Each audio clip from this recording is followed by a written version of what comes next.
supaya bisa kita bahas. Nah, salah satu ini udah ada peserta, ada Omatan nih dok, yang udah nanya pertanyaannya untuk dokter Mirna. Katanya mau tanya seputar tentang lutut dok. Ya, baik Oma, selamat pagi Oma, makasih ditanya. Ini masalah oma-oma sebenarnya sama opa-opa, masalah lutut. Sebenarnya nggak cuma lutut sih, gitu. Kalau kita panjang nanti ceritanya ya, kalau tanyanya tentang lutut aja. Intinya yang tadi dibilang sebenarnya pada waktu menopause, pada waktu usia bertambah, maka tulang, sendi, sama ototnya mulai berubah. Itu sih sesuatu yang arahnya wajar gitu, tapi bukan berarti dia jadi berhenti justru. Nah, kalau lutut paling sering keluhan memang di daerah lutut gitu kan, entah dia jadi lemas, entah dia jadi nyeri atau sakit gitu kan. Kenapa di lutut yang paling sering? Karena sebenarnya bukan hanya lutut tapi yang menopang kita bergerak gitu, yang menopang berat badan itu yang sendi yang kerjanya mulai paling terasa berubah gitu. Jadi mulai dari pinggang, pinggul, dan lutut gitu kan. Kalau memang ototnya berkurang, maka beban di tulang dan di sendinya jadi jadi meningkat gitu, jadi lebih sakit. Nah, itu kalau saya lihat di tambahannya, Oma nanya lagi, saya sudah operasi tapi suka sakit dan ngilu katanya.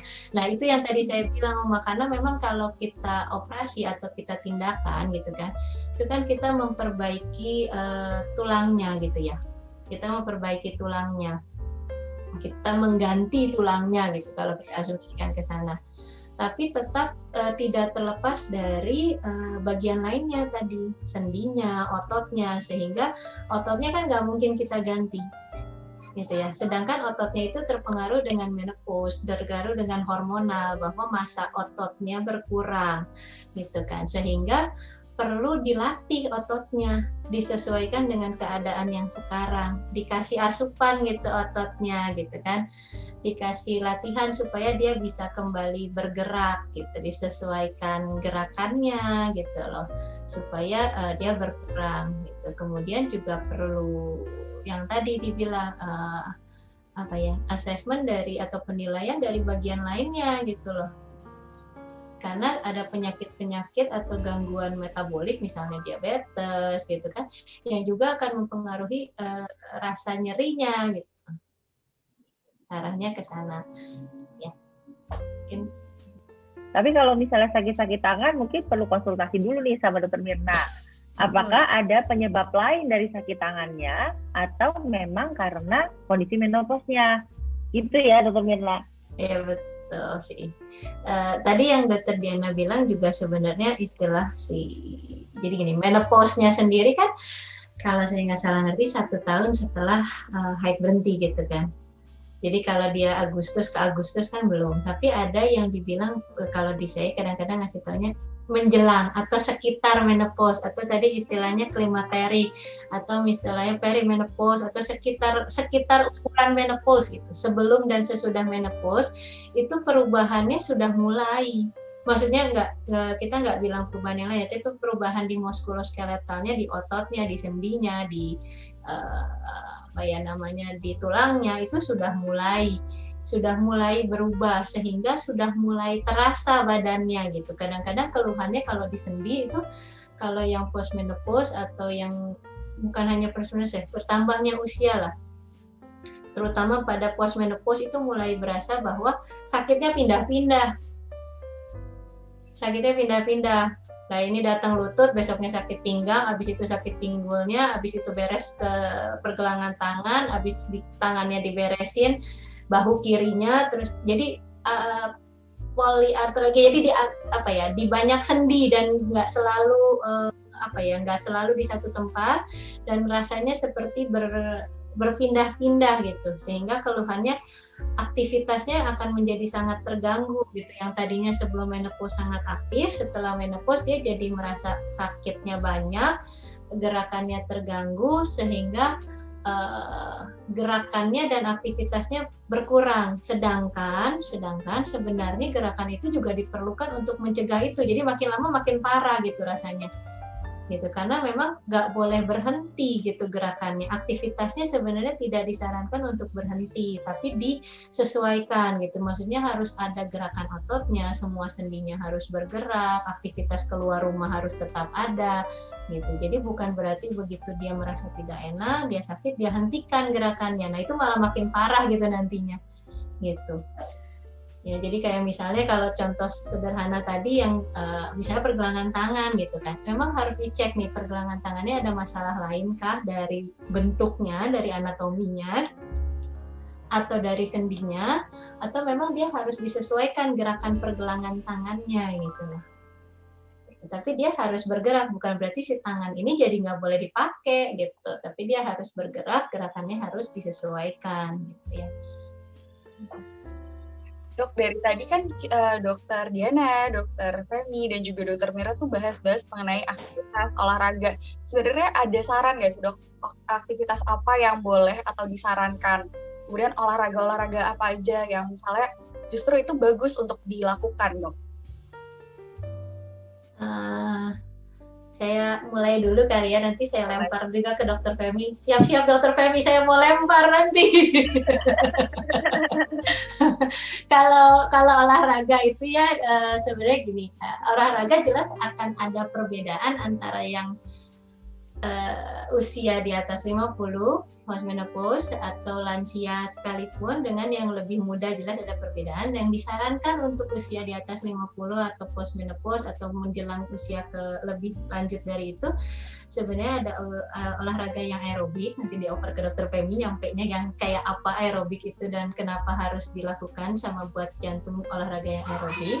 Kemudian juga olahraga yang resisten gitu. Jadi melatih ototnya gitu. Jadi dia menahan ototnya seperti tanpa hentakan gitu loh. Jadi yang paling aman adalah olahraga yang low impact gitu ya. Jadi hentakannya itu tidak terlalu besar, tapi ototnya ada resisten, aerobic phase-nya dapat gitu loh. Gitu. Jadi aerobic phase-nya dapat, tapi dia nggak menghentak dan nggak membuat benturan-benturan di sendi-sendinya gitu loh. Gitu. Sehingga contoh paling sederhana, misalnya gini, kita tidak menyarankan lari sprint gitu kan, tapi kita menyarankan jogging ringan dan jalan pagi gitu. Dengan waktu yang diatur supaya fase atau aerobiknya, olahraga buat jantungnya juga dapat gitu kan. Kita menyarankan olahraga misalnya menahan beban tangannya diangkat terus ditahan gitu, tapi kita tidak menyarankan repetitif kayak ikut fase di gym yang sampai 100 kali tangannya harus dengan cepat dalam 1 menit dapat 100 kali tangan angkat turun gitu. Kita menyarankan dia menahan berat badan yang dari tembok, tahan di lutut, tahan di kaki, tapi kita tidak menyarankan squat jump 100 kali gitu loh. Intinya low impact, atau hentakannya sedikit, dapat fase aerobiknya, melatih kekuatan ototnya. Gitu. Mungkin Dokter Femi mau menambahkan. Oh iya, ya dok. Ini maksudnya memang penting sekali ya. Tadi seperti yang kata Dokter Mirna bilang, menjadi penting bagi orang tua maupun perempuan menopause. Kita kan lagi ngomongin juga tentang menopause. Ternyata olahraga ini juga menjadi sangat penting. Karena ternyata olahraga, apakah itu aerobik ataupun resistance ya, yang kita bilang nanti ada aerobik, ada anaerobik ya.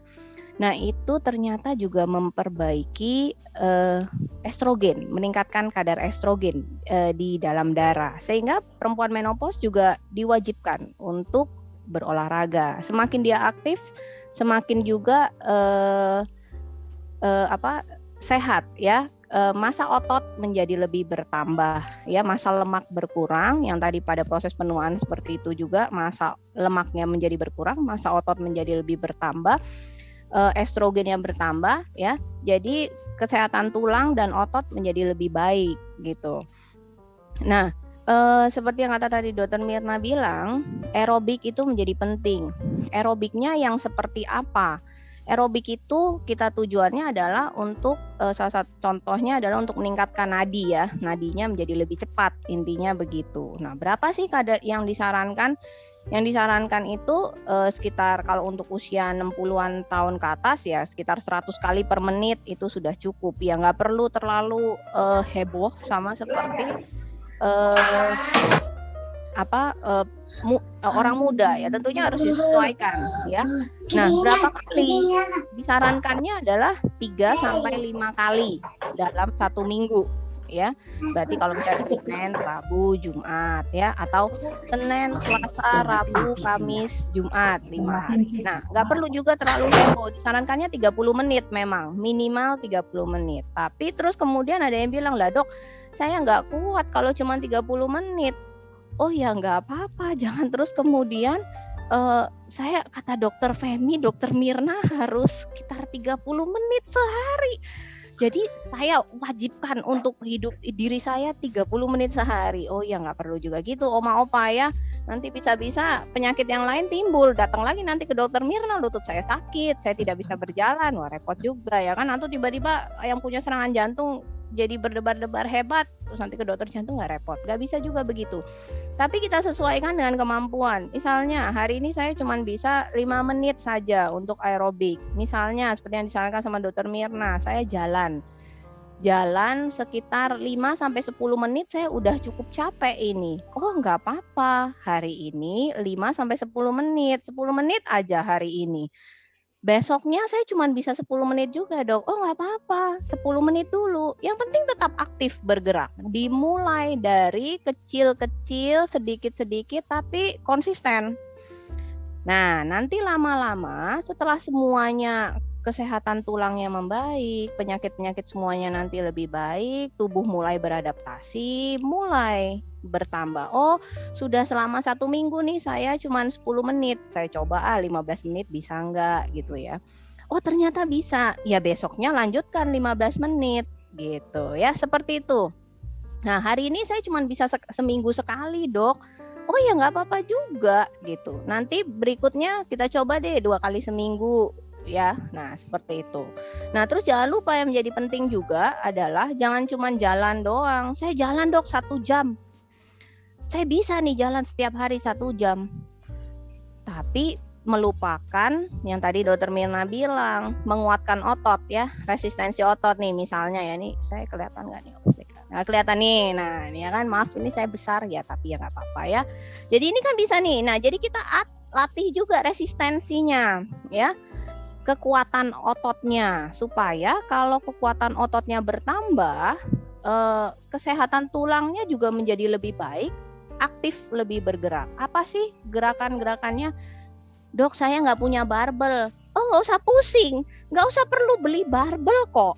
Bisa kok pakai yang lain-lain. Punya botol aqua misalnya. Oh saya punya botol aqua dok yang 600 cc. Oh boleh, boleh diisi air ya. Sementara isi air dulu. Kuat pakai isi air. Oh nggak apa-apa. Sekarang besoknya lanjut pakai isi pasir, kan lebih berat ya. Nanti terus kemudian bisa pakai isi batu misalnya. Jadi makin lama bebannya makin bertambah. Dan juga jangan melupakan juga